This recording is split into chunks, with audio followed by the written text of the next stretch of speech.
안녕하세요. 사연 읽어주는 남녀입니다.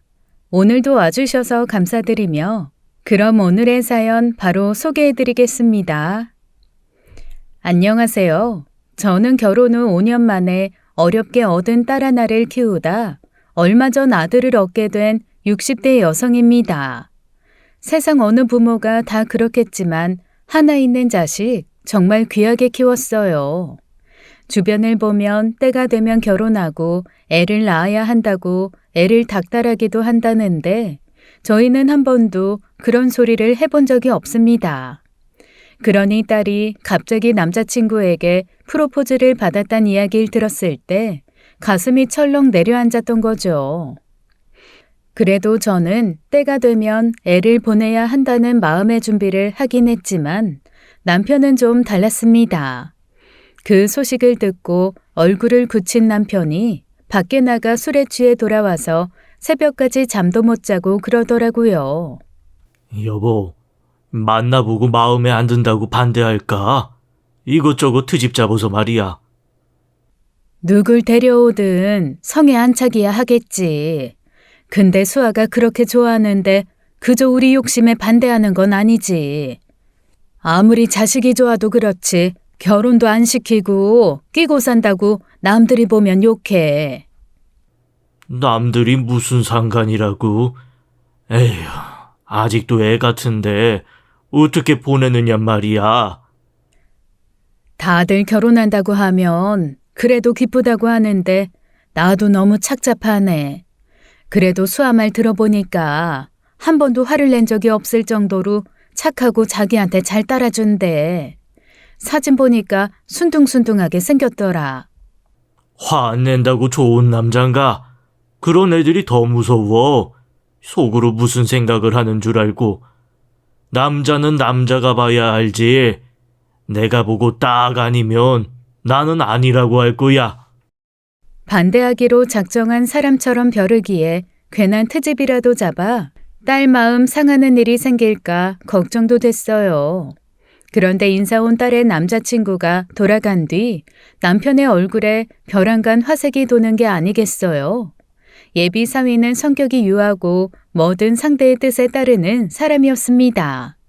좋게 말하면 배려가 좋지만 좀 우유부단한 부분이 있고 자기 생각을 누르고 사는 것 같아 걱정도 있었고요.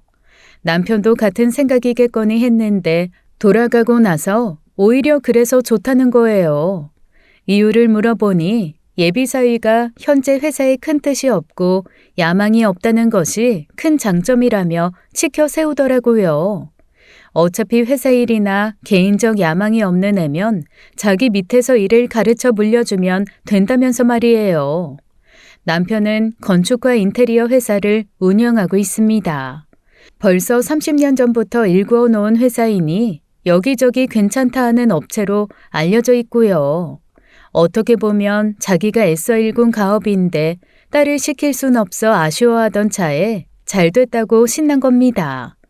거기다 저희가 10년 전에 남편이 손수지은 2층 단독주택에서 살고 있는데 리모델링을 해서 둘을 2층에서 살게 하면 된다고 하는 거예요. 아니, 그래도 신혼이고 애들도 생각하는 바가 있을 텐데 그렇게 밀어붙인다고 따라오겠어? 당연히 따라오지. 그렇게 해서 자기가 얻는 게 얼마나 많은데 지금 회사 계속 다녀봤자 대리 소리나 듣다 겨우 과장이나 달겠지. 보니까 오래 버티지도 못할 것 같은데 장인 회사 물려받으면 어디 가서든 사장 소리 듣고 살 거고 거기다 나중에 수아 앞으로 주겠다던 그 아파트 준다고 하면 둘 다 얼씨구나 좋다고 하지. 듣자 하니 집에서 도움받을 처지는 아니라며.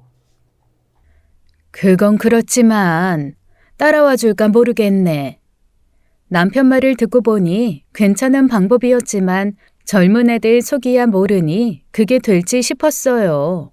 그런데 딸은 듣자마자 너무 괜찮은 생각이라고 방방 뛰는 거예요. 안 그래도 회사 생활에 회의감이 있던 사람이고 집 문제에 의견 차이가 있어서 조율 못하고 있었다고요. 정말 너무 잘 됐다. 난 완전 찬성이지. 안 그래도 오빠가 받은 투룸 전세 빌라 한번 가봤는데 너무 아니다 싶었거든. 낡기도 했는데 전세라 리모델링도 쉽지 않고 골목 주차라 아침 저녁으로 주차난 심한 지역이더라고. 그래서 내가 엄마 아빠한테 좀 도움받으면 된다고 했는데도 자긴 집에서 받아올 수 있는 게 없는 입장이라 엄마랑 아빠한테 죄송하다고 했거든. 그래도 염치는 있는 녀석이네. 아빠는 일만 제대로 배우면 회사도 물려주고 너 앞으로 집도 해줄 생각인 것 같아. 다원이랑 이야기 잘 해봐. 엄마야 너 데리고 살고 싶은 욕심에 권하는 거기도 하지만 생각해보면 사위 아니면 너네 아빠 회사 물려받을 사람도 없는데 잘 됐다 싶기도 하고 여러모로 그게 좋을 것 같아. 다음 날 집에 돌아온 딸은 신이 나서 그렇게 하기로 했다고 하더라고요. 예비 사위가 자존심 세우는 스타일이 아닌 줄은 알았지만 그렇게 쉽게 승낙할 줄은 몰라서 깜짝 놀랐습니다. 말이 2층 단독주택이지 내부에서 연결된 계단을 통하는 집이라 매일같이 장인 장모를 보고 살아야 하는 처가살이인데 그렇게 고민 없이 받아들인 거예요. 사실 100% 마음에 드는 사위감은 아니었는데 그렇게 해주니 얼마나 고맙던지요. 요즘 세상에 딸 자식 끼고 사는 부모가 어딨고 부모랑 같이 살고 싶어하는 자식들이 또 어딨나요. 사돈 쪽에서 반대하면 골치 아프겠다 싶었는데 그 문제도 다행히 어렵지 않게 해결이 됐어요. 일도 물려주시고 나중에 집까지 주신다는데 처가살이가 무슨 대수냐고 하셨다길래 감사한 마음에 상견례 자리도 우리 쪽에서 크게 대접했습니다. 그렇게 어쩌면 우리 부부에게 가장 큰 고비가 될지도 몰랐던 딸의 결혼식이 순탄하게 마무리되었죠. 저희는 나름대로 규칙을 정했어요. 신혼부부 살림 공간이니 1층과 별개로 2층 공간은 온전히 딸 부부의 공간이라고 생각하기로 했죠.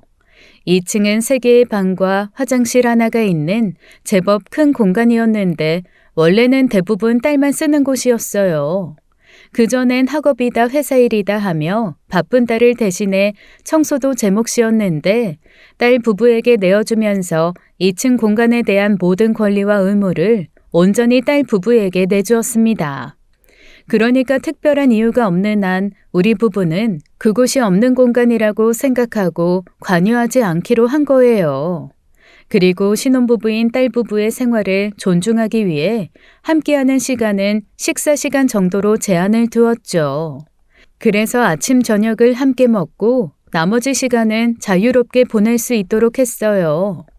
그때까지만 해도 이렇게 완벽할 수 없다고 이게 바로 서로 도움이 되는 삶이 아니겠냐고 만족스러워했죠. 그런데 그로부터 얼마 뒤였어요. 딸의 화난 목소리가 1층까지 들려오는 날이 잦아지는 거예요. 이제 막 부부가 되었으니 사소한 일로도 싸울 수도 있고 딸의 성격을 아니 그렇게 심각하게 생각하진 않았습니다. 그런데 싸우는 일이 잦고 화가 난 딸이 1층으로 내려와 손님방에 자는 일이 생기면서 이건 아니다 싶은 거예요. 아무리 부부끼리 싸워도 각방 쓰는 버릇 들이면 안 돼. 나중에 그거 습관되는 거야.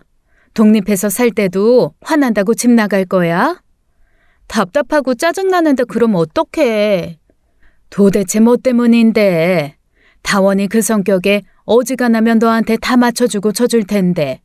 뭐가 그렇게 못마땅해서 매번 싸울 때마다 각방이야? 자꾸 변기에 오줌을 튀어놓잖아. 그럼 닦기라도 하든가. 주의 좀 해달라고 몇 번이나 이야기를 했는데 벌써 10번을 넘었어. 내가 참아야 돼? 그런 거였어? 남자들이라 그래. 너희 아빠랑도 신혼 초에 그 문제로 자주 싸웠어. 난 이런 문제로 싸우게 될 줄도 몰랐어. 게다가 양말 같은 것도 벗어놓고 빨래바구니에 넣지도 않고 가끔 물건 제자리 벗어나는 것도 짜증나. 어이구, 별것도 아닌 거 가지고. 평생을 다르게 산 두 사람이 만나서 사는 게 결혼인데 그럼 그게 쉬울 줄 알았어? 별게 아니야? 이게 어떻게 별게 아니야. 난 답답하고 짜증나서 죽겠어. 습관이라고 쳐도 같이 사는 사람이 고쳐달라고 하면 고쳐야 하는 거 아니야? 평생 그렇게 살았는데 어떻게 그걸 한순간에 고쳐? 다원이가 너한테 그저 맞춰주는 건 안 보이고 그 생활 습관 하나 빨리 못 고친다고 새신랑을 두고 밖에 나와서 사는 게 말이 돼? 얼른 들어가. 아, 엄만 몰라서 그래. 리모컨이 침대 밑으로 들어갈 일이 뭐가 있냔 말이야. 바나나 껍질이 왜 내 화장대 위에 올라가 있냐고. 차차 고쳐 나가겠지. 너무 닥달하지만 말고 좀 기다려줘라, 어? 그때까지만 해도 흔한 신혼부부의 싸움이라고만 생각했습니다. 결혼 전 딸도 그렇게 방을 깨끗이 쓴 편은 아니어서 올챙이적 생각 못하고 요난스럽다 싶기도 했어요. 사위의 습관이 아쉬운 부분이야 있었지만 듣기만 했을 때는 그저 그럴 수도 있겠거니 하는 수준인 것 같았고요. 처가살이에 눈치 볼 일도 많을 텐데 괜히 별것도 아닌 문제로 딸이 사위를 잡는 것 같아 마음이 쓰였죠. 그런데 그 뒤로도 같은 문제로 화가 난 딸과 마주치는 날이 찾았고 좀 올라가 보라는 남편 말에 결국 오랜만에 2층에 올라가 보게 되었습니다. 딸이 씩씩대며 이것 좀 보라고 올라간 2층의 모습에 다소 놀라기는 했어요. 2층 거실에는 작은 2인용 소파와 테이블이 있었는데 소파고 테이블이고 할 것 없이 옷과 과자 쓰레기가 있더라고요. 화장실 변기 커버에는 소변이 튀어 있고 넌지시 내다본 안방 바닥에도 옷이 널브러져 있고요. 사위는 갑자기 올라온 저를 보고 그저 쩔쩔매며 서 있더라고요. 사위가 주변을 어지럽히거나 지저분한 이미지는 아니었기에 좀 의외다 싶었어요. 그렇게 난장판 수준까진 아니었지만 평소에 정리정돈이 안 되는 습관이 보여 한마디 하긴 해야겠다 싶었습니다. 이거 봐. 이러니 내가 스트레스 안 받아? 집에 올 때마다 치우는 게 일이야. 죄송합니다, 장모님. 장모님까지 신경 쓰이게 해드려서. 이런 건 좀 서로서로 조율하고 살아야지. 별것도 아닌 문제로 큰 소리가 1층까지 내려오고 그러면 되겠어? 한서방도 일하고 오느라 힘들고 하니 수아 너도 좀 도울 수 있는 건 좀 돕고 이해할 건 좀 이해하고, 어? 그러니까 언제까지 이해하고 도와야 하는 거냐고. 쓰레기는 휴지통에 넣고 입고 벗은 옷은 세탁바구니에 넣고 이건 유치원생도 하는 거 아니야? 아니, 한두 살 먹은 것도 아니고 내일 모레 40이면서 내가 이런 잔소리를 해야 돼? 말 좀 예쁘게 하고. 한서방, 이번 일은 아무리 사소한 부부 문제라 한들 잘잘못을 따지자면 수아 말이 틀린 건 없어. 한서방도 피곤하겠지만 수아도 일하고 들어왔는데 청소할 거리가 산더미처럼 쌓여 있으면 짜증나지. 안 그러겠어? 죄송합니다. 마음 같아선 그까짓 거 딸 부부 자리 비웠을 때 제가 청소해줘도 그만이었어요. 하지만 저희 부부가 마음먹었듯이 독립시킨 딸 부부의 공간인데 그건 좀 아니다 싶었던 거고요. 사소한 청소 문제인데 여기서 더 뭐라고 하는 것도 아닌 것 같아 그쯤 하면 됐겠거니 했습니다. 그런데 갑자기 사위가 눈물을 흘리는 거예요.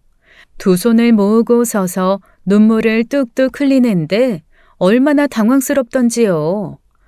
아니, 한서방, 왜 그래? 뭐야? 오빠 울어? 지금 우리 엄마한테 혼났다고 우는 거야? 아닙니다, 장모님. 그게 아니라 그냥 죄송해서 그래요. 아니, 그렇다고 울 것까지야? 이런 일로 여기까지 오게 해서 너무 죄송합니다. 앞으로는 정말 주의할게요. 너무 당황스러운 데다가 우는 사위 얼굴을 보고 있자니 민망스럽기도 해서 도망치듯 1층으로 내려왔습니다. 아무리 생각해도 그게 올 일인가 싶어서 혹시 무슨 일이 있어 그런 게 아닐까 싶었어요. 그런데 딸에게 물어보니 정말 그게 아니라 죄송한 마음에 그런 거라고 했다더라고요. 어쨌거나 그 뒤로는 좀 잠잠했습니다. 딸은 100% 마음에 들지는 않지만 그래도 사위가 노력하는 모습을 보이니 참을만 하다고 하고요. 남편도 사위를 데리고 다니며 일을 가르치면서 잘 다독였습니다. 성향이 다른 두 사람이 만나 함께 사는 일이 얼마나 쉽겠어요. 거기까지 생각 못하고 덥석 좋다는 마음 하나로 함께 살아 생기는 문제도 부지기수죠. 그에 비하면 차라리 그 정도 문제는 양반이다 싶었습니다.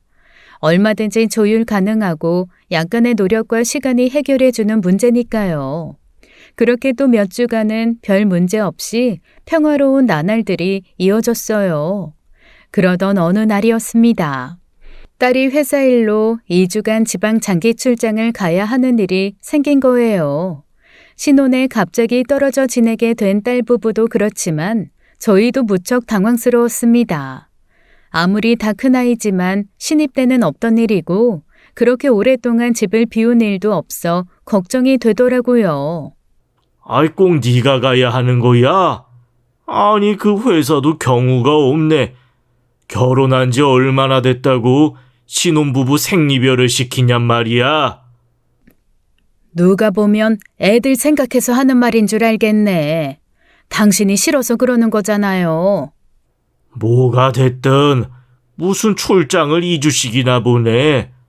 아이, 숙박은 안전한 곳에서 보장해 주는 거냐? 거기에도 회사랑 제휴된 호텔이 있어서 그건 괜찮아. 나도 연차가 있으니 피할 수 없지. 신입 때는 장기 출장 가는 선배들 볼 때마다 왜 저렇게 좋아하나 했는데 막상 내가 되니까 알겠네. 너는 가고 싶어? 솔직히 오빠랑 요즘 하도 부딪히니까 좀 떨어져 지내보고 싶기도 하고 이참에 잘 됐다 싶어. 너 벌써부터 그러면 어떡해. 별것도 아닌 일 가지고 다원이도 노력하고 있다면서. 그건 그런데 모르겠어.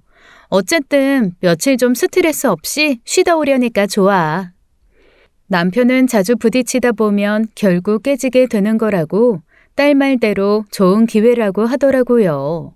오히려 신혼이니 떨어져 지내다 보면 다시 애틋해져서 더 좋아지기도 할 거라고요.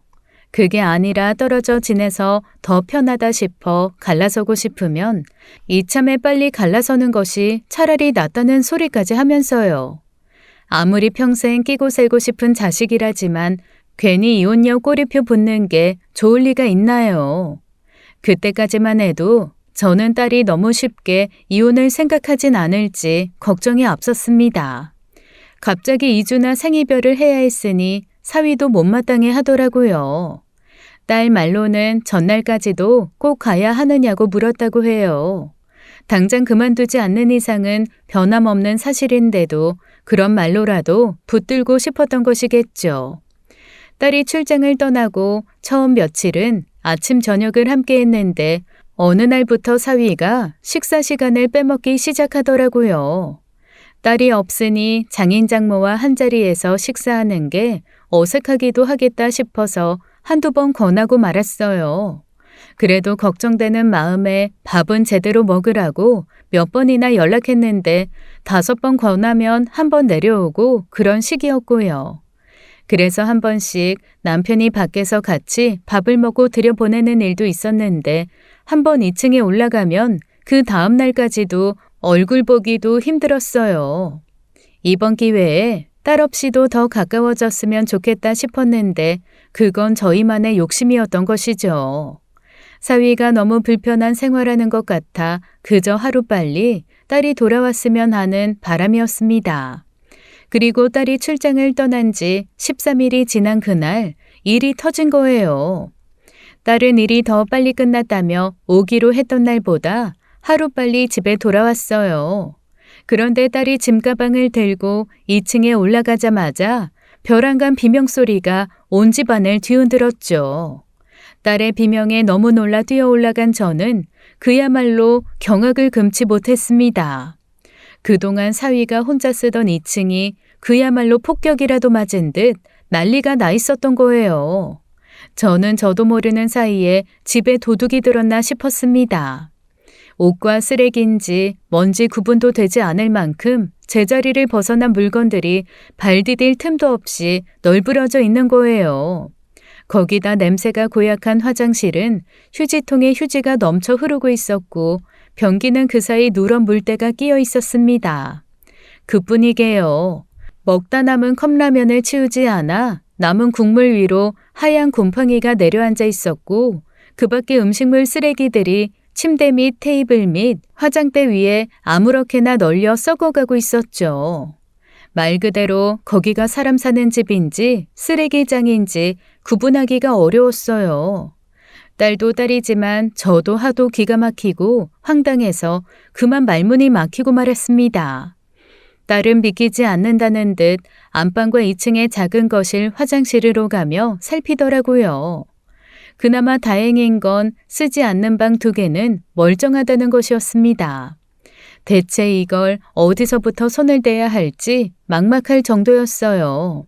그래도 그대로 두면 안 되겠다 싶어 움직이려는데 딸이 절 막아서더군요. 가만 놔둬.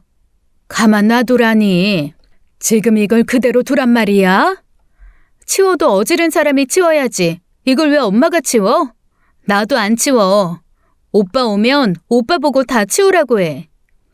그게 틀린 말은 아니니 저도 할 말이 없더군요. 치우는 거야 뭐 어렵지 않은 일이지만 어쨌거나 사위도 깨달은 바가 있어야 한다고 생각했으니까요. 딸은 자기 옷만 꺼내 1층으로 내려와 씻고 옷을 갈아입었고 2층은 쳐다보지도 않았어요. 늘 생글생글 웃기만 하던 딸이 얼굴을 굳힌 채 거실에 앉아 있는데 저도 속상하더라고요. 서프라이즈 할 생각으로 연락도 없이 왔을 텐데 오자마자 이게 무슨 봉변일까 싶었겠죠.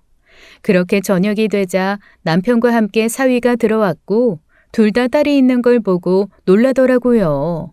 남편의 얼굴엔 화색이 돌았는데 사위의 얼굴은 당혹감이 생긴 것이 차이라면 차이였고요. 아마 딸이 내일 온다고 했으니 오늘 밤에 다 치워야겠다고 생각했을지도 모릅니다. 근데 이미 늦어버렸다는 것을 직감으로 알았겠죠. 아이고, 우리 공주. 내일이나 보려나 했는데 이렇게 보니 아빠가 아주 기뻐 죽겠다. 오빠, 뭐야? 어? 그게 나는 네가 오늘 올 줄 모르고. 내일 오면 뭐가 달라져? 치우면 오빠가 저렇게 쓰레기장으로 만든 게 없던 일이 돼? 치우면 다다 이거야? 아, 왜? 왜 또 우리 공주님이 이렇게 신통이 나셨을까? 아빠, 2층 한번 올라가 봐. 아, 수아야. 2층? 2층은 왜? 그동안 나 없이 오빠가 혼자 쓴 2층 꼴을 좀 한번 보고 오라고. 아빠가 보고 판단해. 내가 이 사람이랑 계속 살아도 되는지 모르겠어. 지금 생각 같아선 나 진짜 오빠랑 못 살겠어. 사람의 상식 밖을 벗어난 수준이라고. 오자마자 제대로 된 인사는커녕 다짜고짜 쏟아내는 딸을 보고 모두 당황했습니다. 남편은 사위의 눈치를 슬쩍 보더니 알았다는 듯 2층으로 올라가고요. 사위는 2층으로 올라가는 자기 장인을 붙잡지도 따라가지도 못한 채 발을 동동 구르더라고요. 참 그걸 보니 또 기가 차더라고요. 그럴 거면 진작 치워놓기라도 하든지 아니 애초에 깨끗하게 쓰면 되는 거 아닌가요? 어린애였으면 딱 매를 버는 일을 한다 그렇게 말했을 겁니다. 저 정도 수준인 줄 알았으면 처음부터 사위를 옹호하며 딸을 타박하는 일도 없었겠죠. 당장 가서 치워? 아, 참 기가 막혀서 말도 안 나와. 적당한 수준이 있어야지. 저게 지금 집이야? 오빠 생각엔 저기서 사람이 살 수 있는 곳이라고 생각해? 아니, 옷이나 쓰레기는 그렇다 쳐. 먹던 음식을. 아, 됐고. 빨리 가서 내 눈앞에서 다 치워. 나도 치우려고 했어. 근데 하루 종일 장인어른 따라다니면서 일 배우고 들어오면 먹고 자기 바빠. 치울 시간이 없었던 것뿐이야. 누가 보면 일은 오빠가 다 하는 줄 알겠어. 아빠는 일 안 해?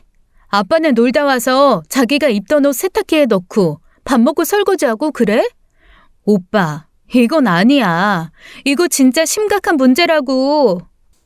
아니, 와서 그냥 장인어른 일만 배우면 된다며. 솔직히 너도 좀 너무한 거 아니야? 그래도 오랜만에 봤는데 인사도 없이 사람 이렇게 몰아붙이기나 하고. 대체 이게 무슨 꼴이야? 납작 엎드려 미안하다 하고 당장 올라가 치워도 모자랄 판에 딸을 원망하는 것이 좀 기가 막히던 차였어요. 갑자기 남편이 호통을 치며 2층에서 내려온 거예요. 지금 저게 뭐야? 지금 다원이 네가 저렇게 해놓은 거란 말이야. 그게 장인어른, 그게 아니라요. 해도 그렇지. 어떻게 저딴 식으로 방을 쓸 수가 있어? 내가 그동안 수아가 다원이 너 지저분하다, 위생관념이 없다 할 때마다 내 딸이 유난스러운 거겠거니 했지. 이 정도일 줄은 몰랐지. 장인어른, 그게 제가 치우려고 했는데요. 수아 오기 전에 치우려고 했는데 수아가 문제야. 둘이 살아 저렇게 쓰는 것도 문제지만 장인 장모가 있는 집에서 어떻게 방을 저렇게 쓸 수가 있느냔 말이야. 지금 제정신이야? 죄송합니다. 내 기가 막혀서 말이야. 당장 가서 안 치워. 오늘 밤 안에 수아가 떠나기 직전 상태로 되돌려놔. 빨래 같은 것도 저 사람한테 맡길 생각하지 말고 자네가 전부 하고. 예. 남편의 호통에 어깨를 축 늘어뜨리며 올라가는 사위의 모습에 할 말이 없었습니다. 저도 어지간하면 뭐라고 한마디 거들고 싶었는데 그저 어이가 없어 말문이 막히는 심정을 아시는지요. 딸은 저런 사람인 줄 알았으면 애초에 결혼도 하지 않았을 거라고 투덜거리더라고요. 딸은 사위와 2년 동안 연애했지만 아무래도 결혼 전이니 사소한 생활 습관까지는 완벽하게 알기 힘들었다고 해요. 애초에 그런 걱정을 할 필요가 전혀 없을 만큼 위생관념에 대한 그 어떠한 낌새도 없었고요. 사위가 결혼 전 대학 친구와 함께 자취했지만 친구와 함께 사는 집이다 보니 딸이 한 번도 가본 적은 없었답니다. 자라면서 만들어진 습관일 수 있으니 시댁을 보면 유추가 되지 않느냐 싶겠지만 딸은 결혼 전에도 그리고 후에도 한 번도 시댁에 가본 적도 없습니다. 사위 말로는 오래된 집이라 누굴 초대할 만한 곳도 아니고 혼자 된 사돈은 아무리 며느리라고 한들 다른 사람을 집에 들이는 걸 원체 싫어하는 성격이라더라고요. 아무리 그래도 그렇지 그런 이유로 며느리를 들였는데 인사도 못 오게 하는 게 맞나 싶었는데 오히려 딸은 굳이 시댁에 갈 필요 없이 밖에서 밥 한 끼만 먹으면 된다고 좋아했어요. 저는 조금 찝찝한 구석이 있던 반면 남편은 그저 딸이 좋다면 그만인 양반이라 잘됐다고 대수롭지 않게 여겼고요. 그런데 이쯤 되니 애초에 사돈댁 집 상태도 말이 아닐 것 같다는 조심스런 추측을 하게 되더라고요. 그렇게 사위가 올라간 지 2시간이 지났을 때였습니다. 그래도 2시간이면 충분하지 않았나 싶은데 내려올 낌새가 안 보이는 거예요. 딸에게 올라가 보라고 눈치를 줬는데 요지부동이라 어쩔 수 없이 제가 올라갔습니다. 아니 그런데 2시간 전이나 크게 달라진 게 없는 거예요. 그 난장판에 주저앉아서 뒷머리를 벅벅 긁으며 쩔쩔 매고 있는 사위만 더해졌을 뿐이죠. 한서방, 뭐하나? 예? 장모님, 그게... 아니 2시간이나 지났는데 꼴이 아직도 이게 뭐야? 그게요. 한다고는 했는데 대체 뭐부터 해야 할지 몰라서... 뭐? 죄송해요, 장모님. 진짜 어떻게 해야 하는지를 잘 모르겠어요. 저는 다시금 말문이 막히고 말았습니다. 널브러진 옷가지와 여기저기 널린 쓰레기를 보면서 뭐부터 해야 할지 모르겠다고 하는데 저도 무슨 말을 해야 할지 모르겠더라고요. 저도 그 꼴을 보자마자 대체 어디부터 손을 대야 할지 모르겠다고 생각했지만 그거야 그냥 하는 말이고 일단 쓰레기부터 처리하든지 옷부터 처리하든지 우선순위를 정할 수 있잖아요. 근데 보니까 옷 몇 벌 자리를 옮겨 놓은 것, 쓰레기 몇 개 한 군데로 모아 놓은 것 말고는 한 게 없어요. 무려 2시간이나 지났는데 말입니다. 결국 그날은 우리 사위를 뒤로 하고 제가 다 치웠습니다.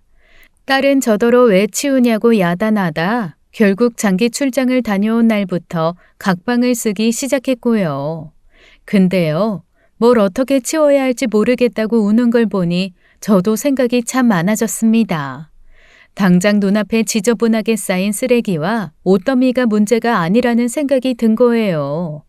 그러니 일단 당장 눈앞에 쌓인 문제부터 처리하고 그 뒤를 생각하는 게 우선이라는 생각이 들었습니다. 입던 옷을 쌓아두는 정도는 이해할 수 있다 싶었습니다. 근데 먹다 남은 음식물을 보이는 곳에 그대로 방치해서 썩게 한다든지 변기에 누런 때가 낄 때까지 물을 내리지 않는다든지 냄새가 지독하게 나는데도 청소를 하지 않는다는 거요. 그게 사실 일반적이진 않잖아요. 근데 거기다 뭐부터 치워야 할지 모르겠다고 하는 건 한 번도 그런 난장판을 치워본 적이 없다는 거 아닐까요? 당장 사돈에게 연락해 이 문제를 상의해야 하나 저는 저 나름대로 심각하게 생각하고 있었습니다. 그런데 마침 제 언니한테 전화가 와서 이야기하다가 사위 문제를 털어놓게 됐어요. 그 말을 들은 언니가 보통 일이 아니라고 심각하게 이야기를 하더라고요. 나도 전에 텔레비전에서 쓰레기집이다 하는 거 본 적 있거든. 근데 우리 딸 말이 그렇게 사는 사람들이 대개 우울증을 가지고 있는 경우가 많더래. 우울증? 그래. 몸에 쌓인 우울감에 사람이 무기력해져서 그런 걸 치울 줄도 모르고 치워야겠다는 생각도 못한다는 거야. 아니, 한서방이 우울증 걸릴 일이 뭐가 있다고. 보니까 애초에 청소 한번 해본 적 없던 사람처럼 굴던데? 그게 해본 적이 없어서가 아니라 정신적으로 문제가 있으니까 뭘 우선 해야 하는지 계산이 안 되는 걸 수도 있지. 우울증이라니. 설마 우리 집에서 살면서 스트레스 받는 일이 있었나? 그럴 수도 있고 갑자기 회사 일 그만두고 장인 밑에서 일하려다 보니 그럴 수도 있지. 그러니 병원 가서 한번 상담이라도 받아봐. 우울증 그거 별거 아니라고 생각하고 그냥 두면 나중에 진짜 큰일 난다니까. 그렇게 언니와 통화를 한 후에는 더욱 혼란스러웠습니다. 듣고 보니 그럴 수도 있겠다 싶은 거예요. 하도 제 상식으로는 생각할 수 없는 일이다 싶으니 어렸을 때부터 잘못 형성된 습관인가 했거든요. 근데 매번 안 싸돈이 치워주니 제대로 치울 줄도 모르는 거 아닌가 싶었고요. 그런데 언니 말대로 우울증이라면 어쩌면 더 심각한 문제일지도 모른다는 생각이 들어 덜컥 겁이 났습니다. 우려대로 그게 처가살이에서 비롯된 일이라면 당장에 분가를 시켜야 하는 문제기도 하니까요. 사위는 매일같이 딸이 쓰는 손님방 앞에서 쩔쩔매고 있었지만 딸은 며칠간 상대도 하지 않더라고요. 그래서 또 홀로 올라가려는 사위를 쫓아가 넌지시 위로하듯 이야기했습니다. 수아 마음이야 조만간 풀릴 거니까 너무 걱정하지 마. 예, 근데 한서방, 예. 혹시 자네 우리 집에 들어와 살면서 많이 불편했어? 예? 아니, 왜 그렇잖아. 아무리 우리가 신경을 써준다고 해도 결국 장인 장모집인데 이것저것 한서방이 신경 쓸 것도 많겠지. 행여 그런 게 자네한테 스트레스가 됐나 싶어서. 아이, 그건 아닙니다. 불편한 거 없도록 두 분께서 배려도 해주시잖아요. 그래? 그럼 다행이지만. 정말이에요. 그래. 근데 혹시 말이야. 예, 방을 제대로 치우지 못하거나 그렇게 자주 어지르는 게 내가 아는 사람이 그러는데 그게 우울증이랑 관련이 있기도 한다네. 스스로는 깨닫지 못했을 수도 있지만 그게 다 자기도 모르는 심경 변화 때문일 수도 있는 거니까 가서 상담 한번 받아보는 게 어떨까 하는데. 예? 상담이요? 장모님 저 우울증 아니에요. 아유, 알지. 자네가 잘 알겠지. 근데 혹시 모르는 거니까. 장모님, 정말 괜찮아요. 그게, 제가 진짜 해본 적이 없어서, 그래서 그런 거니까요. 그리고, 진짜로 다시는 2층 엉망으로 쓰지 않겠다고 약속드릴게요. 수아한테도 말 좀 잘해주세요. 그래. 그렇게 말하니 내가 뭐라고 더 할 수도 없고. 알았어. 속 시원하게 검사라도 받았으면 싶은데 그게 아니라고 딱 잡았대니 어쩔 수 없었습니다. 그런데 딸이 여간에선 마음을 풀지 않는 거예요. 딸에게도 사위를 향한 무건 수행은 할 만큼 한 것 같으니 이제 대화로 잘 풀어보라고 했지만 꿈쩍도 하지 않았죠. 매일같이 딸이 있는 방문을 두드리던 사위가 어느 날은 외박하더라고요. 전화해보니 오랜만에 집에서 자고 가고 싶다고 하길래 그러라고 했습니다. 오랜만에 마음 편히 집에 가서 쉬다 오면 사위도 마음도 좀 나아질까 싶었거든요. 그리고 다음 날 아무렇지 않게 돌아왔고 괜히 사돈 마음 쓰이게 한 건 아닌가 그런 걱정만 했어요. 그리고 얼마 뒤 갑자기 사돈에게 연락이 왔습니다. 사돈, 납니다. 타원이 엄마. 예, 안녕하시죠? 오랜만입니다. 엊그제 다원이가 집에 갔다 온다고 했는데 경황이 없어서 빈손으로 보내서 민망하네요. 아니요, 신경 쓰지 않으셔도 돼요. 그런데 제가 좀 신경 쓰이는 게 있어서요. 네? 수아야 결혼해도 우리 집에 찾아올 필요 없다고 말했으니 다원이 혼자 집에 왔다 가는 게 영 이상한 일은 아니지만요. 애 낯이 너무 어두워서 무슨 일이 있나 싶더라고요. 예? 아유, 그게 별일은 아니고요. 혹시 다원이가 처가살이 한다고 좀 구박을 받나 싶기도 하고. 아유, 제가 별소리를 다 합니다. 근데 사돈도 엄마니 그 마음 알 거 아닙니까?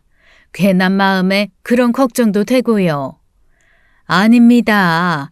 안 그래도 저희가 배려하고 신경을 쓴다고 쓰는 건데 혹시 맘 상하는 일이나 스트레스 받지 않나 싶어서 물어도 봤는데 그런 거 없다고 했어요. 그럼 다행이죠. 그래도 애가 하던 일도 그만두고 사돈 밑으로 일 배우러 다니면서 말은 못해도 스트레스가 있기야 있을 거예요. 두 분이 아무리 잘해주신다 한들 처갓집이 얼마나 내 집만큼 편하겠습니까? 아, 그것도 그렇죠. 근데 사돈, 이런 말씀 드려도 되나 싶어서 고민스럽지만 저희도 알게 된 애들 문제이니 사돈도 알고 계셔야 할 것 같아서 말씀드려요. 며칠 전에 애들이 좀 싸웠는데요. 싸워요? 역시 문제가 있었네요. 수아랑 무슨 일이 있었나요? 그게 수아가 장기 출장을 갔다 오는 동안 다원이가 방을 엉망으로 쓴 문제 때문에요. 방을 엉망으로 쓰는 문제예요? 그것 때문에 싸웠다는 말이에요? 싸울 일이 없답니까? 그렇게 생각하실 수도 있겠지만 사실 지나칠 정도로 지저분하게 써서 저도 바깥 양반도 좀 놀라서요. 사실 사돈한테 말씀드려 상의해야 하는 문제인가 싶었어요. 발 디딜 틈도 없이 옷이며 쓰레기며 살림 한번 해본 적도 없는 남자애가 혼자 있으면 그럴 수도 있죠. 그러니 남자 옆에는 여자가 꼭 붙어 있어야 하는 거 아닙니까? 그러게 왜 출장을 가서는? 예? 사돈, 이게 그럼 수아 때문이라고 하시는 건가요? 아니, 그렇잖아요. 애초에 자기 출장 가서 혼자 지내면서 방을 좀 지저분하게 썼다고 싸운 것도 이해는 안 되지만요. 애초에 그렇게 긴 출장만 안 갔어도 다원이가 혼자 지내면서 방을 그렇게 썼겠나 이거죠. 그건 좀 아닌 것 같네요. 혼자 지내든 둘이 지내든 정리정돈하면서 방을 깨끗하게 쓰는 게 당연하죠. 귀찮아 미루는 것도 하루 이틀이고 사람이 정도라는 게 있는데 그 수준을 넘어섰고요. 그래서 우리 애 몰아붙여서 집 나오게 만든 겁니까? 네? 다원이가 가고 싶다고 해서 간 겁니다. 그게 그거 아닙니까? 말이 나온 김에요. 애들 사는 집 좀 가보고 싶은데 어떻게 생각합니까? 예, 그럼 와서 직접 보세요. 제가 애들 생각해서 애들 사는 2층에는 허락 없이 올라가 보지도 않습니다. 그 사이에 한서방이 2층을 혼자 어떻게 쓰고 있는지 사돈이 직접 와서 봐야 할 것 같네요. 신사적으로 시작한 전화통화는 결국 서로 마음만 상한 채 끝났습니다. 사돈이 느닷없이 내 딸 탓을 하는데 저야말로 가만히 있을 수가 없었죠. 사돈이 저렇게 나오는 걸 보니 자기 아들의 위생관념이 어느 수준인지 알지 못하는 것 같았습니다. 그 일이 아니었어도 애들 사는 거 직접 보고 싶다고 했으면 얼마든지 보러 오라고 했을 거예요. 그런데 이 일로 어디 와서 봐라 하며 두고 보자는 식으로 돼서 대체 이게 무슨 짓인가 했습니다. 사돈은 다음날 바로 찾아왔고 집에서 만든 거라고 간장게장을 가져왔더라고요. 그러고는 현재로서는 사위만 머무는 2층 방을 올라갔죠. 사실상 저도 그 일 이후로 제대로 올라와 본 적은 처음이었어요. 그래도 언제고 딸이 올라올 거라고 생각은 했는지 거실이며 방 상태가 그리 나쁘진 않더라고요. 그런데 문제는 화장실이었습니다. 요석이 끼었는지 새하얀 변기가 누런 때가 잘 지워지지 않더라고요. 게다가 화장지는 언제 저렇게 쌓였는지 용변이 묻은 채 바닥에 나뒹구는 휴지를 보니 아직 멀었다 싶었습니다. 그런데 방을 찬찬히 둘러보던 사돈이 한마디 하는 거예요. 이 정도면 수아나 사돈 다 유난 아닌가요? 네? 그렇잖아요. 이 정도면 양호한데 각 방을 쓸 만큼 문제가 되느냐 말이에요. 사돈, 이것도 다 제가 치운 거예요. 이럴 줄 알았으면 사진이라도 찍어놨다가 보여드릴 걸 그랬네요. 여기저기 옷이 입은 건지 빠는 건지 구분도 안 된 채로 산더미로 쌓여 있고 발 디딜 틈도 없이 쓰레기에 심지어 먹던 음식이 여기저기 방치된 채 썩어가고 있었고요.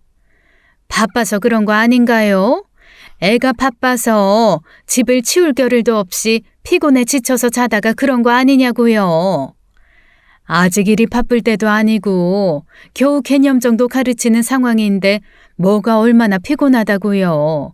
그렇게 따지면 나이도 많고 하나부터 10까지 가르쳐야 하는 저희 집 바깥 양반이 더 피곤하겠죠. 제 눈에는 남의 아들 같다가 괜히 참는 것처럼 보이네요. 제가 왜요? 저 수아랑 다원이 결혼시키고 이 집에서 신혼살림 시작한다고 했을 때 사위가 아니라 아들로 생각하겠다고 다짐하고 받았어요. 내 딸 평생 사랑해줄 사위인데 제가 무슨 이유로 괜히 드자비를 합니까? 그럼 좀 아들이다 하고 너그럽게 품어주시면 되지 않나요? 어지르면 좀 치워주시고 다독여주시면 되지 애를 집까지 나오게 하느냐 말이에요. 뭐가 그렇게 못마땅하셨나요? 뭐, 저 쓰레기요? 저깟 쓰레기 그냥 치우면 되는 거 아닙니까? 잔뜩 열이 오른 사돈은 흥분하며 화장실로 들어가 바닥에 널브러진 용변 본 쓰레기에 손을 뻗더라고요. 그리고 맨손으로 그 쓰레기들을 모두 모아 이미 찬 쓰레기통에 꾹꾹 눌러 담는데 저도 할 말이 없었습니다. 그때 2층 상태가 그렇게 문제가 되지 않아 보이니 아들이 구박받고 산다는 생각에 그럴 수 있지만요. 그리고 씻지도 않고 그대로 화장실에 나오는 것을 보고는 좀 뜨악했죠. 애들 오면 저녁이나 같이 먹고 가셨으면 했는데 그런 걸 권할 분위기도 아니었어요. 결국 사돈은 바로 떠나고 대신 사돈이 보내준 간장게장을 그날 저녁상에 내놓았습니다. 어쨌든 이건 아니다 싶어 그 자리에서 딸에게도 그만하면 됐으니 적당히 하고 풀라고 하면서 사돈이 가져온 게장을 권하고요. 문제는 그날 새벽부터 일어났습니다. 온 가족이 다 탈이 난 거예요. 저와 남편 그리고 딸은 자다 깨서 밤새 화장실을 들락거렸습니다. 기력이 닿을 정도로 밤새 잠을 설치며 화장실을 가는 통에 딸은 급하게 병가를 냈고 남편도 일을 쉬기로 했고요. 그런데 사위만 멀쩡한 겁니다. 내심 사돈이 가져온 게장 때문인가 싶었는데 또 사위는 멀쩡하니 대체 뭐가 문제인가 싶었어요. 일을 쉬는 남편을 대신해서 사위만 출근한 뒤 혹시나에 게장을 열어 냄새를 맡았는데 모르겠더라고요. 근데 아무리 생각해도 저는 게장밖에 답이 없다 싶어서 결국 게장을 버렸는데 게장에서 검지 2마디만한 바퀴벌레 1마리가 나온 거예요. 그러니 제 심증은 더 확실해졌고요. 문제는 사돈의 게장을 제가 그냥 버렸다는 사실을 사위가 알게 된 거예요. 남은 게장을 먹겠다고 하는데 낮에 먹었다는 어설픈 거짓말을 하다가 들킨 겁니다. 밤새 배앓이를 하고도 낮에 사돈의 게장을 먹었단 말은 제가 생각해도 앞뒤가 좀 안 맞았죠. 사위는 아무리 그래도 그렇지 서운하단 내색을 했고 어쨌거나 사돈이 생각하고 가져온 음식을 버려서 저도 할 말은 없었습니다.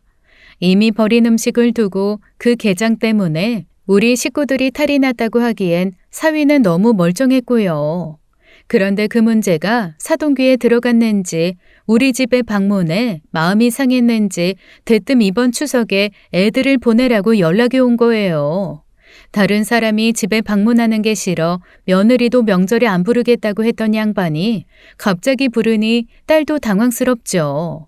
게다가 사돈이 평소에 애들 보기 힘들고 저희는 애들을 끼고 사니 추석 내내 애들이 있었으면 하는 겁니다. 매일 딸 얼굴 보고 사는 처지에서 그건 아니라고 하기도 못하니 결국 보낼 수밖에 없었죠. 아, 진짜 왜 갑자기 오라고 하시는 거야. 가뜩이나 오빠도 불편해 죽겠는데. 어떻게 추석 내내 있다 오냐고. 그래도 매일 엄마 아빠랑 살면서 1년에 그 며칠이니 참아봐. 다원이도 엄마 아빠 있는 자기 집에 있고 싶겠지. 그럼 오빠만 가라고 해. 안 와도 된다고 했으면서 왜 갑자기 말을 바꿔서 오라고 하시는데. 괜히 가서 그렇게 투덜거리지 말고 어지간하면 다 맞춰드리고. 다원이 하는 거 못 봤어? 그래도 다원이 이 집에서 불평 한 번 안 하고 잘 맞추면서 살잖아. 차라리 불평하는 게 낫지. 그 쓰레기장을 만드는 것보단. 가기 직전까지도 온갖 짜증이 가득한 그 얼굴을 보니 마음이 무척 좋지 않았습니다. 지금 생각하면 차라리 보내지 말았어야 했다 싶지만 그거야 모든 일이 벌어진 지금이니 하는 생각이죠. 딸이 시댁에 가서 그 지경이 되어서 돌아올 거라는 것을 어떻게 알았겠습니까? 어쩌다 보니 제일 조용한 날이 되어버린 추석에 저희 부부는 오랜만에 오붓한 저녁을 먹고 잠이 들려던 차였습니다. 그런데 갑자기 딸에게 전화가 온 거예요. 어제부터 내내 문자 연락도 없던 차에 사돈이 엄청 부려먹고 있는 건 아닌가 하는 걱정에 바로 받았죠. 그런데 딸이 다 죽어가는 목소리로 그러는 거예요. 엄마, 나 좀 데리러 와줘. 수아야, 왜 그래? 무슨 일이야? 뭐야? 수아야, 왜? 아니 무슨 일인데? 엄마, 나 배가 너무 아파. 못 움직이겠어. 뭐? 그럼 너 시댁에 말을 해야지. 구급차라도 부르든지. 한서방은 뭐 하는데? 말했는데 처음에는 일하기 싫어서 꼼수 부리냐고. 참다가 너무 아파서 울었더니 매실차 먹으면 괜찮아진다고 그래서 누웠는데 너무 아파. 나 좀 데리러 와줘. 오빠는 친구 만나러 가서 없어. 알았어. 엄마한테 주소 보내. 얼른. 아닌 밤중에 홍두깨라더니 이게 대체 무슨 일인가 싶었죠. 남편은 이미 화가 머리끝까지 났는지 출발할 때부터 말이 없었고요. 애가 아프다고 하니 마음이 어찌나 초조하던지요.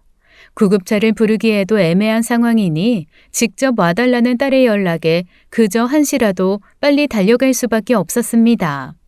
도착한 시간이 거의 자정이 되어가는 시간이었는데 자다 나온 사돈이 어리둥절한 얼굴로 문을 열더라고요. 아니, 사돈이 이 한밤중에 어쩐 일로? 수아 어딨어요? 저 방에서 자는데. 사돈 말이 끝나기가 무섭게 저와 남편은 방으로 향했고 그곳에서 식은땀을 흘리는 딸을 발견했습니다. 저희를 보자마자 서러운지 눈물부터 흘리는 딸을 보니 얼마나 속이 뒤집어지던지요. 더 화가 나는 건 술에 취한 건지 술 냄새가 진동하는 상황에 옆에서 퍼질러 자고 있던 사위였습니다. 그 냄새를 맡고 나서야 정신이 번쩍 들었는데 방에서는 술 냄새와 더불어 퀴퀴한 냄새가 엄청 나고 있었어요. 남편이 딸을 하나 들었는데 그새 딸 옷에 냄새가 벨 만큼이요. 그제야 거실에 나와 주위를 둘러보니 집안 상태가 정말 말도 못하게 더러웠습니다. 급하게 나오느라 양말도 신지 못하고 왔는데 발바닥이 바닥에 끈적끈적하게 들러붙더라고요. 워낙 오래되고 낡은 집이라 더 그렇게 느낀 것일 수도 있지만 집이 낡은 것과 지저분한 것은 또 다르잖아요. 같은 아파트의 그 어느 집도 이 집처럼 더럽게 살진 않을 것 같았습니다. 누렇게 변한 벽지에 아무렇게나 잔뜩 쌓여있는 짐들과 쓰레기들, 집은 그야말로 엉망진창이었어요. 거기다 열어놓은 화장실에는 바로 변기가 보였는데 까맣게 눌어붙은 용변 흔적이 그대로 있는 거예요. 그야말로 말문이 막히는 상황이었습니다. 그제야 사위의 그 말도 안 되는 생활 습관이 이해되기 시작한 거예요. 보고 자란 것이 이런 거라면 충분히 그럴 수도 있겠다 싶었으니까요. 아니, 수아가 아프다고 사돈한테 연락했습니까? 그래도 그렇지. 한숨 자면 나아질 것을 이 밤중에 여기까지 와요? 사돈이 애를 그렇게 오냐오냐 키웠으니까 애가 아프다고 하면 당장 병원부터 보내야죠. 이 밤중에요? 응급실이 얼마나 비싼데요. 별것도 아닌 배탈 좀 난 거 가지고 무슨 병원까지 가요? 따뜻한 매실차 한 잔 마시고 쉬면 될 것을. 사돈이 그렇게 유난스러우니 애도 유난스럽게 자란 겁니다. 다원이는 병원 한 번을 안 가고 자랐어요. 뭐예요? 애가 저 지경이 됐는데도 지금 그런 말이 나옵니까? 이 집에서 만든 음식 먹고 저렇게 됐는데 책임감도 없어요? 말을 참 이상하게 하시네. 이 집에서 만든 음식 먹고 그런다니요. 수아 체질이 유난스러워서 그런 거지. 어디 다 같이 먹은 음식인데 수아 말고 또 탈난 사람이 있습니까? 사돈댁이나 다원이나 하도 먹다 보니 면역이 된 거겠죠. 저 같은 사람은 보기만 해도 배가 아프려고 합니다. 대체 세상에 이게 무슨... 뭐요? 다 이렇게 살아요. 세상 사람들이 무슨 다 사돈처럼 결벽증이라도 있는 사람처럼 사는 것 같아요? 누가 이렇게 삽니까? 솔직히 사돈도 이렇게 사는 꼴 남들한테 보여주기 싫으니 처음엔 수아도 못 오게 한 거 아니냐고요. 아니, 음식물 쓰레기는 왜 또 저렇게 산처럼 쌓아두고?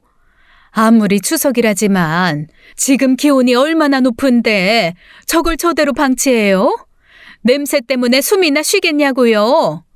내가 아무리 그래도 사돈인데 이렇게 일일이 말하기도 민망스러운데요.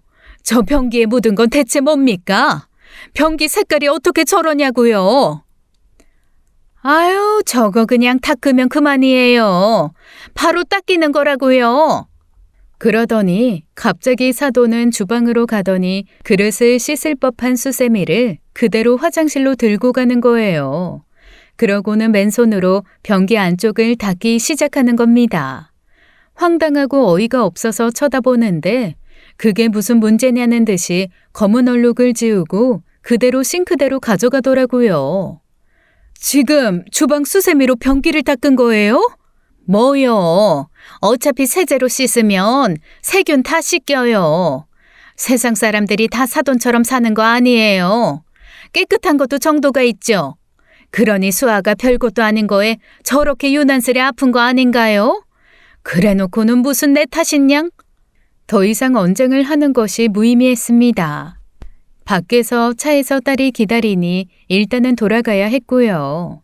그 와중에도 사위는 세상 모르고 자고 있고 저는 그렇게 더는 저 집안이랑은 상종 못하겠다 결심하고 나왔습니다. 그 길로 달려간 응급실에서 딸은 급성 위장염 진단을 받았고 3일간 입원을 해야 했어요. 겨우겨우 흰죽만 억지로 넘기는 수준이라 그 3일 동안 살이 다 빠져버렸고요. 사위는 그 다음 날 정신 차리자마자 집으로 돌아왔는데 저희는 둘 다 사위를 없는 듯이 대했습니다. 뭐라고 한마디만 하면 그게 말이 아니라 손이 먼저 나갈 것처럼 화가 났으니까요. 남편도 똑같은 마음이었을 겁니다. 그러니 일도 데리고 나가지 않고 뭐라든지 신경도 쓰지 않았겠죠. 사위는 딸의 행방도 대체 어떻게 된 건지도 모른 채 3일을 보냈고 딸이 퇴원하는 날이 돼서야 사위를 불렀습니다. 그리고 남편은 한치의 망설임도 없이 그러더군요. 이혼해. 장인어른. 저희는 딸과 그 문제에 대해 논의한 적이 없었어요. 그런데 저도 딸도 남편의 말에 놀라지 않았죠. 딸도 그럴 마음이 있었는지 남편의 말에 대꾸하지 않고 그저 소파에 기대어 바닥만 보고 있더라고요. 나는 내 딸이 앞으로도 이렇게 살아야 하는 거라면 1초도 망설이고 싶지 않다. 당장 이혼해. 장인어른, 죄송합니다. 제가 그때 오랜만에 친구들 만나 즐거운 마음에 과음했어요. 수아가 그렇게 아픈 걸 알았으면 절대 나가지도 않았을 겁니다. 나는 이제 와서 구구절절 그런 핑계도 듣고 싶지 않아. 그냥 헤어져. 대체 왜 내 딸이 그 집구석에서 그런 수모를 당해야 해? 더는 저희 집에 가자는 소리 안 하겠습니다. 청소도 잘할게요. 다시는 어지르지 않고 수아가 하라는 대로, 장인어른 장모님이 하라는 대로 하겠습니다. 제발 이혼만은. 아니, 해도 너무하지 않아. 내가 사돈집에 가서야 다윈이 네가 이해됐다. 어떻게 집구석을 그렇게 하고 살 수가 있나 싶었는데 그게 다 보고 자란 바가 그러니 그런 거지. 내가 모르면 몰랐지. 그 꼴을 보고 어떻게 참겠어? 다원아, 네가 생각해봐라. 나중에 태어날 네 딸이 그런 집에 시집가 산다고 생각해도 그런 말이 나오겠냐? 장인어른, 알아요, 압니다. 그래도 이혼은 안 돼요. 제가 어떻게 수아랑 헤어져요? 그때부터는 사위가 눈물을 줄줄 흘리기 시작했습니다. 무릎을 꿇고 앉아 저도 모르게 줄줄 흐르는 눈물을 소매로 닦아가며 바들바들 떨면서 이야기를 하는 거예요. 어렸을 때부터 집이 가난한 건 알고 있어서 저는 그게 당연한 줄 알았어요. 옷소매에 까맣게 때가 끼어 있는 것도, 집안에서 걸으면 발바닥이 바닥에 들러붙어 소리가 나는 것도, 남은 음식은 쉬기 직전 전부 섞어 끓인 다음에 찌개로 먹는 것도, 음식을 먹다 한 번씩 배가 아픈 것도 다 당연한 줄 알았어요. 그렇게 시작한 사위의 고백은 정말 듣기 힘든 이야기였습니다. 그건 거의 학대와 다름없었어요. 가난이 무슨 죄겠습니까마는 가난과 방임은 다르죠. 경제력도 생활력도 없는 부모 밑에서 자라 가난의 방치가 된 거예요. 그게 당연한 줄 알고 살다가 학교를 가면서부터 점점 차이를 느끼기 시작한 겁니다. 처음엔 사는 아파트가 다르니 그런가 보다 했는데 같은 아파트에 사는 다른 친구 집에 놀러 간 것이 계기였다고 해요. 같은 아파트 같은 평수인데 사위의 집보다 훨씬 넓어 보이고 깨끗했답니다. 화장실에서 나쁜 냄새가 나는 게 당연한 줄 알았는데 그 친구 화장실에서는 나쁜 냄새가 아니라 향기가 났고요. 그리고 자라면서 친구들에게 몸에서 냄새 난다는 놀림을 받고서야 샤워를 깨끗이 하기 시작했다고 해요. 그런데도 옷에서는 쿰쿰한 집 냄새가 떠나지 않았고 결국 그 일로 학창 시절엔 내내 따돌림을 받았다고요. 살갗이 다 까져서 피가 날 때까지도 씻고 교복을 몇 번을 빨아도 옷이 마르면 항상 쿰쿰한 집 냄새가 났어요. 그런데 어떻게 할 줄을 몰라서 해도 안 되니까 그냥 포기하고 살다가 대학에 가면서 독립하게 된 거예요. 장인어른 말씀대로 보고 자란 것이 그래서 그런지 생활 습관을 고치기도 어렵고 아무리 해도 안 돼서 부모님처럼 살지 않으려고 노력을 해봐도 정신 차리면 늘 주변이 엉망이 되어 있었는데 그때마다 살던 집이 생각나 아무것도 할 수 없었어요. 제가 고칠게요. 어떻게든 고칠게요. 수아야, 내가 다 고칠게. 미안해. 내가 다 미안해. 내가 잘못했어. 그러니까 이혼만은 제발. 그렇게 이야기하면서 오열하는데 마음이 그냥 착잡해지고 사위가 짠해지더라고요. 애가 그렇게 잘하고 싶어 잘한 것도 아닐 텐데요. 딸도 무거운 한숨만 내쉬고 그냥 방에 들어가 버리고 남편도 답답한지 밖에 나가 끊었던 담배를 찾더군요. 40이 다 돼가는 녀석이 엎드려 애처럼 우는 것이 영 짠하기도 하고 그대로 내쫓아 이혼시킨다 한들 그게 과연 제일 나은 선택인가 싶고요. 물론 안 되긴 해도 딸이 이혼을 원한다면 이혼을 시킬 생각이었지만 그게 아니면 얘를 어떻게 해야 하나 막막했습니다. 그만 울어. 그러다 진 빠져. 일단 올라가서 좀 쉬어. 수아도 생각 정리되면 그때 이야기하겠지. 장모님, 수아 좀 말려주세요. 제가 더 잘할게요. 다시는 우리 집에 가자는 소리도 안 하고요. 다시는 어설픈 효도한다고 하지도 않을게요. 원하시면 엄마랑 연을 끊을 수도 있어요. 울며 매달리는 사위를 겨우 진정시켜 올려보낸 후 딸과 오랫동안 대화를 나눴습니다. 어떻게 하고 싶냐고 하니 딸도 눈물을 보이더라고요. 출장 갔다 와서 그 지경이 된 방을 보고 속았다는 생각이 들어 화가 났대요. 근데 가난한 부모에게서 벗어나려고 그 와중에 공부를 놓지 않은 것도 생활 습관을 고쳐보고자 일부러 대학 때 기숙사 생활을 고집했던 것도 혼자 할 수도 있었던 자취도 굳이 친구와 함께 했던 것도 다 사위 나름의 노력이었던 거예요. 자라온 환경을 알고 나니 짠하다는 생각이 드는데 그 노력을 평생 해야 한다는 생각을 하니 또 자신이 없대요. 대학을 졸업하고 지금까지도 고쳐지지 않은 습관을 이제와 어떻게 고칠 수 있겠냐고요. 사위가 싫어진 건 아니지만 먼 미래를 봤을 때 그런 문제로 싸우는 자기 삶이 행복하지 않을 것 같다고 하면서요. 그런데 딸 의견이라면 뭐든지 들어주던 남편이 딸에게 그러더라고요. 세상이 다 자기 뜻대로 되는 것도 아니고 다원이도 너처럼 우리 같은 평범한 부모 밑에서 자랐으면 저랬겠어. 아빠는 네가 하고 싶은 대로 따라주겠지만 그래도 적어도 한 번쯤은 더 기회를 줘도 되는 것 같다. 적어도 한 번쯤의 기회, 그건 우리 세 사람의 공통된 생각이었습니다. 오랜 고민 끝에 결국 딸은 딱 마지막 기회를 주겠다고 나섰어요. 상담받아 오빠. 이건 상담도 필요한 문제야. 받을게. 같이 지내면서 할 수 있는 한 모든 노력은 함께 해주겠지만 명심해. 이게 너에게 주는 마지막 기회야. 2번 다시 같은 일이 일어나면 회사는커녕 맨몸으로 이 집에서 쫓겨나는 거라고. 알겠어? 네, 장인어른. 감사합니다.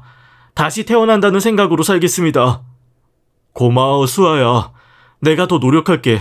아니, 나만 노력하면 돼. 그러니까 나 믿어줘. 그 뒤로 사위는 정신과 상담 치료부터 시작했습니다. 어질러진 방을 보면 죄책감을 느끼면서도 지저분한 자기 집과 어린 시절이 떠올라 사고가 멈추는 것이 문제였어요. 오래전부터 쌓인 마음의 문제가 어떻게 한순간에 해결이 되겠습니까? 상담만 6개월을 했고 사위는 한 번도 빼놓지 않고 적극적으로 치료에 임했어요.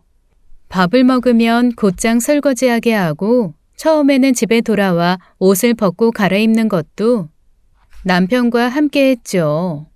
주말이면 빨래나 직접 청소기를 돌려 청소하는 것을 시켰고요.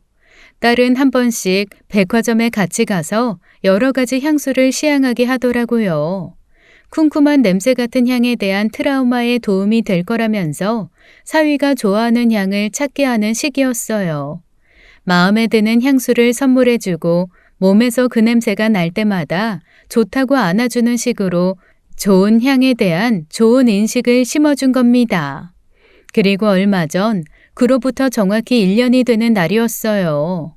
저희 부부가 결혼 40주년 기념으로 여행을 떠나기로 했는데 딸이 동행을 해서 일주일간 집을 비우기로 한 거예요. 같이 가도 좋았겠지만 딸이 중간 점검 한번 할 때 되지 않았냐고 하더라고요. 사위는 서운한 내색도 없이 흔쾌히 알겠다고 했고 저희는 일주일간 집을 비운 뒤 돌아왔습니다. 얼마나 간절히 바라면서 또 얼마나 마음을 졸였는지 몰라요. 행여나 다시 느슨해져서 지저분한 집이 저희를 맞이하면 정이고 뭐고 그땐 정말 끝내야 한다는 생각으로 돌아왔죠. 그런데요, 세상에 깜짝 놀라 뒤로 자빠질 뻔했습니다. 2층이나 제대로 유지를 하고 있으면 다행이다 싶었는데 1층이고 2층이고 집이 아주 반짝반짝 윤이 나는 거예요.